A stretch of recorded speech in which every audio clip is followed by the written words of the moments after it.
duduk. Baik Bu. Oke, gimana ya nih kabarnya hari ini? Alhamdulillah Bu, kabarnya baik. Oke, gimana tadi perjalanannya? Dari rumah atau dari mana?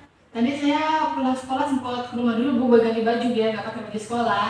Oke, sebelumnya ini benar Yoni kan yang kemarin sempat menghubungi saya? Iya Bu, benar. Dengan saya Yoni, kelas 11. Oke, kamu udah kenal saya kan? Atau belum, Mas Yani?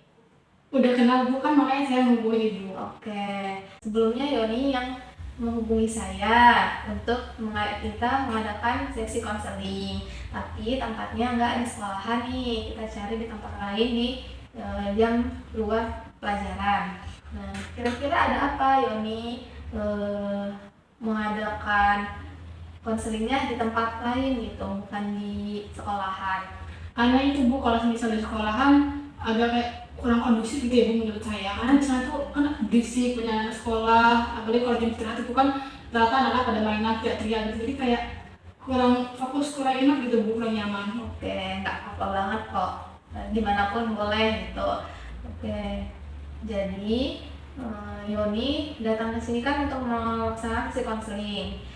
Bisa kita mulai? Bisa Bu, bisa banget. Yoni udah nyaman tapi untuk mulai? Udah nyaman Bu. Oke, tapi sebelumnya Yoni udah tahu belum ya apa itu konseling? Atau udah pernah ikut sebelumnya sesi konseling? Kalau tahu sih tahu Bu, cuman Yoni belum pernah ikut, kali pertama kali Yoni ikut konseling. Kira-kira menurut Yoni apa itu konseling? Konseling itu menurut Yoni ya Bu, Ya. kayak sebuah bantuan gitu yang dikasih sama konselor atau guru BK kepada konselingnya atau kliennya untuk membantu menyelesaikan permasalahan yang dihadapi sama kliennya. Oke, betul. Selain itu, dalam sesi konseling juga ada akses-akses nih yang ibu pegang dan kamu juga pegang gitu. Pertama ada asas kerahasiaan, yang kedua ada asas kesukarelaan, dan yang ketiga ada asas keterbukaan. Artinya pertama asas rahasia, apapun yang kita bicarakan hari ini itu semuanya bersifat rahasia dan disebarkan, jadi Yoni jangan khawatir gitu. Yang kedua ada asas kesukarelaan, artinya Yoni datang ke sini dengan sukarela, tidak dipaksa sama pihak manapun, gitu. Betul. Oke, dan yang terakhir ada asas keterbukaan. Artinya saya harap sekali Yoni bisa terbuka pada sesi konseling hari ini supaya tidak terjadi miskomunikasi nih di antar kita. Iya Bu. Nah, terakhir kita akan menyepakati terkait waktu nih. Menurut Yoni kira-kira butuh berapa menit untuk sesi konseling hari ini? Minimalnya itu berapa menit ya Bu? Kurang lebih sih minimal 30 menit ya. Gimana kalau 40 menit aja Bu? Oke, 40 menit ya. Iya. Sepakat? Sepakat. Oke. Nah, sekarang kita semua sudah menyepakati nih apapun peraturan yang ada di konseling hari ini. Sekarang kita mulai aja ya. Iya Bu. Oke. Boleh Yoni ceritakan apa yang membuat Yoni datang konseling hari ini? Jadi gini Bu, saya tuh selalu punya perasaan cemas ketika mendekati ujian, apalagi kalau ujiannya itu ujian matematika. Dan perasaan saya tuh deg-degan, kepala saya pusing, habis itu tangannya gemeteran. Saya juga tuh nggak bisa tidur Bu, sulit banget buat tidur semalaman. Kapan biasanya perasaan cemas itu muncul? Biasanya sih 2 atau 3 hari sebelumnya Bu, tapi lebih parah lagi ya Bu, pas hamilnya itu Bu, hari-harinya itu lebih parah lagi, lebih cemas lagi. Kalau kamu membayangkan itu, apa yang terlintas di dalam pikiran kamu? Saya takut nggak bisa jawab Bu, saya juga harus minta teman-teman saya. Terus nilai saya jadi jelek, terus orang tua saya juga bisa marah sama saya Bu. Nah, oke. Jadi sekarang kita akan menetapkan tujuan dari sesi konseling hari ini. Jadi kita akan fokus ke tujuan tersebut gitu. Pertama kita akan mengenali pikiran yang membuat kamu cemas nih. Yang kedua kita akan ubah pikiran-pikiran kamu itu untuk menjadi lebih realistis. Dan yang terakhir kita akan mempelajari teknik relaksasi supaya tubuh kamu itu lebih tenang ketika menjelang ujian. Gimana? Setuju gak kamu? Setuju banget Bu. Oke. Sekarang coba pikirin ujian yang paling kamu takutin. Ujian matematika Bu. Oke, sekarang kamu pikirin Lalu pikiran apa nih yang langsung muncul di dalam diri kamu? Soalnya sulit, saya nggak bisa jawab, saya juga nggak sepintar teman-teman saya. Terus saya pasti gagal. Oke. Nah, ketika pikiran itu muncul, apa yang kamu rasakan nih di tubuh kamu? Apa reaksi tubuh kamu? Jadi tubuh saya tuh jantungnya tiba-tiba deg-degan, tubuh berdebar. Terus saya juga tuh tubuhnya langsung kayak lemes, nggak tenang gitu Bu. Tangannya udah dingin. Dan apa yang kamu lakukan setelah itu? Jadi yang saya lakukan, saya jadi malas belajar Bu. Saya berlarut-larut memikirkan apa itu kegagalan saya nanti. Jadi saya tuh fokusnya sama gagal aja Bu. Jadi kayak gak fokus belajar. Ya, berarti pikiran saya pasti gagal itu membuat kamu cemas kan? Iya Bu, bener Nah, banget. akhirnya kamu jadi menghindari belajar, bener? Bener Bu. Buat apa ya Bu, pikirnya tuh kayak buat apa belajar, ujian juga mah nggak bisa, nggak bisa ngerjain. Oke, kalau begitu jadi bukan ujian yang membuat kamu cemas, tapi pikiran kamu tentang ujian yang membuat cemas gitu. Sekarang mari kita uji pikiran saya pasti gagal. Apakah ada bukti nyata bahwa pernyataan itu benar? Apakah kamu selalu benar nih gagal di setiap ujian? Enggak juga sih Bu, soalnya saya pernah kemarin itu saya mendapat ujian harian di pelajaran lain itu saya mendapatkan 85, ada juga 80, 90. Jadi pikiran bahwa kamu gagal itu tidak sepenuhnya benar ya? Iya Bu, benar seperti itu. Kalau begitu, bagaimana kalau kita ubah pikiran kamu tadi menjadi saya tuh bisa berhasil kalau belajar saya lebih fokus dan lebih tenang. Gimana nih kedengarannya? Kedengarannya bagus ya Bu, boleh coba ini. Kedengarannya juga kayak lebih realistis gitu Bu. Bagus. Ingat ya, kita itu tidak memaksakan pikiran positif yang palsu, yang bohongan, tapi kita nih ngebangun pikiran yang lebih realistis supaya kamu bisa berpindah menjadi lebih baik. Sekarang kita coba latihan relaksasi ya. Sederhana aja, nggak usah yang pakai orang olahraga gitu.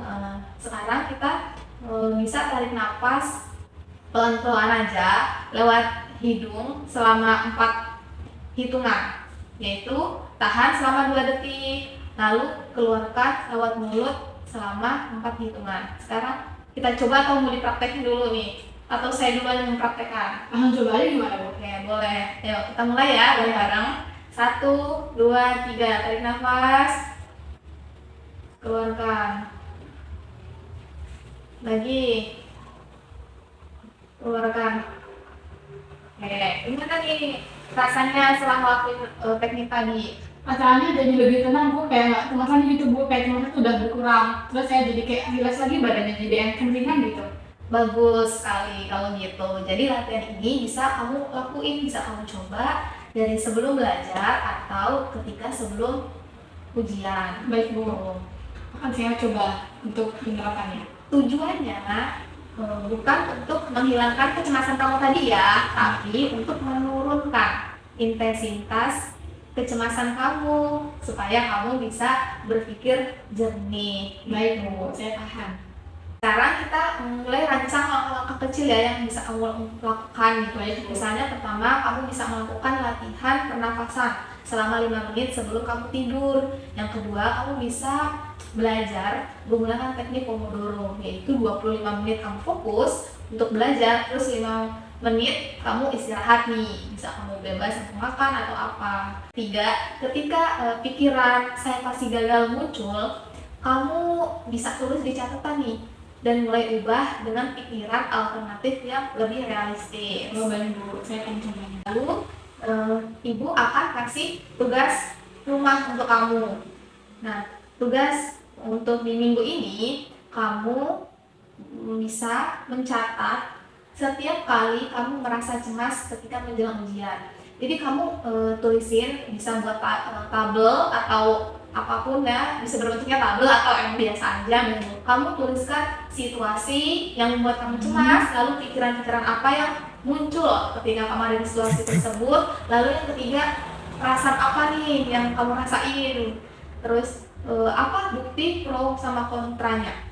Jadi Baik. buktinya apa, yang mendukungnya atau yang tidak menentangnya gitu. Dan yang terakhir kamu tulisin pikiran alternatif, pikiran yang lain yang lebih realistis gitu daripada pikiran yang sebelumnya. Oke, baik Bu. Nah, terus yang kedua, kamu lakuin latihan pernafasan minimal 2 kali dalam sehari. Nah, gimana? Setuju? Setuju. Jadi minggu depan kita bahas hasilnya bersama ya, gimana? Baik Bu, siap, saya menunggunya. Oke, sekarang kita akan mengevaluasi Baik Bu. hasil sesi konseling ini. Menurut kamu, bagian mana dari sesi ini yang paling bermanfaat untuk kamu? Mungkin bagian itu ya Bu, yang pernapasan, kayak latihan bernapas 2 kali ya Bu tadi ya, minimal setiap harinya. Nah, mungkin saya akan coba dari situ ya, makanya itu yang kelihatan lebih mudah buat dilakukan terlebih dahulu. Dan itu efeknya lebih cepat ya, Iya, lebih jadi- langsung terasa. Iya, badannya jadi terasa kayak lebih tenang dan ringan gitu Bu. Oke, bagus. Nah, menurut kamu tantangan apa yang akan kamu hadapi ketika kamu melaksanakan tugas-tugas dan langkah kecil tadi? Tentangnya mungkin saya lupa ya Bu ya, karena ketika saya sibuk, saya lupa sama kerjaan saya. Saya jadi kadang males gitu. Oke, nggak apa-apa sih. Nggak apa-apa, itu sebenarnya wajar ya, karena kita sibuk gitu, Iya. hektik. Nah, kita pasti kadang suka lupa lah beberapa part gitu. Nah, kamu untuk mengatasinya, kamu bisa buat pengingat di HP itu. Kan sekarang di HP bisa kan, Iya, atau Bu. alarm juga. Nah, kamu bisa pasang pengingat. Yang penting sebenarnya tugas tadi dikerjain secara konsisten. Nggak harus sempurna, tapi konsisten. Baik Bu, saya akan cobanya. Oke, nah hari ini kamu tuh udah belajar mengenali pikiran yang membuat kamu cemas. Kamu juga udah mulai mengubahnya untuk menjadi lebih realistis dan udah mempraktekkan teknik relaksasi gitu. Selalu ingat bahwa rasa cemas itu wajar dan nggak apa-apa. Tapi jangan sampai ya, cemas itu menguasai diri kamu. Jangan sampai menguasai pikiran kamu, karena kamu yang mengendalikan pikiran kamu, bukan sebaliknya. Baik Bu, terima kasih ya Bu atas kerjasamanya hari ini, dan saya juga dari sisi konseling ini menjadi lebih tenang, lebih rileks, dan memiliki solusi atau alternatif yang efektif untuk saya laksanakan agar saya tidak menemukan rasa cemas saya lagi. Nah, dari situ juga saya menjadi lebih semangat untuk belajar dan nggak takut untuk kegagalan. Oke, sama-sama. Ibu juga sangat berterima kasih ke kamu udah datang hari ini. Dari sebelumnya kita janjian, udah menepati janjinya, udah terbuka, udah jujur juga. Makasih banget juga atas waktunya, atas kehadirannya. Kalau gitu, mari kita tutup konseling kita hari ini ya. Iya Bu. Oke, sekarang kita sama-sama membaca lafaz hamzalah. Alhamdulillah, amin. Baik Bu, saya pergi sendiri ya Bu. Ya, silakan. Nanti kamu alamatnya di jalan ya. Iya Bu.